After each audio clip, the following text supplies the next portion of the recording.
BRS party పక్షాన ఈ యొక్క ప్రభుత్వానికి మేము హెచ్చరిక చేస్తా ఉన్నాం. వెంటనే కన్నపల్లి పంప్ హౌస్ నుంచి వెళ్ళి పంపింగ్ స్టార్ట్ చేయాలి.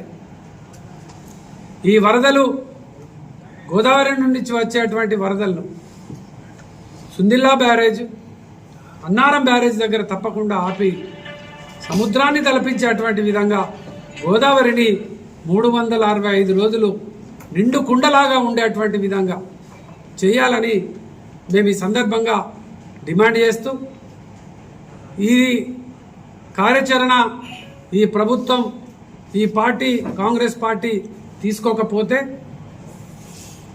ఇక్కడ ప్రజాప్రతినిధులను కానీ ఇక్కడ ఉన్నటువంటి నాయకత్వాన్ని కానీ తప్పకుండా నిలదీస్తాం, నిరసన కార్యక్రమాలు చేపడతాం. వారం రోజుల టైం ఇస్తా ఉన్నాం. వచ్చేటువంటి వరద నీరును సుందిళ్లలో, అన్నారం బ్యారేజ్లో నిలుపుదల చేసి నీళ్లు ఉండేటువంటి విధంగా చేయాలి. లేని పక్షంలో రామగుండంలో ఆనాడు మేము గోదావరి కన్నీటి గోస కార్యక్రమాన్ని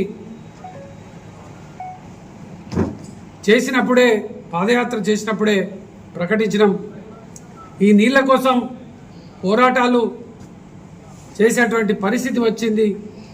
మళ్ళీ నీళ్ల కోసం ఎలా ఉద్యమాలు చేయాల్సినటువంటి పరిస్థితి రాబోతుంది. రేపు ఈ నీళ్లను సముద్రంలో కలిపేటువంటి పరిస్థితి నెలకొంటే మాత్రం పెద్ద ఎత్తున ఉద్యమ కార్యాచరణ తీసుకుంటామని ఈ సందర్భంగా తెలియజేస్తాం.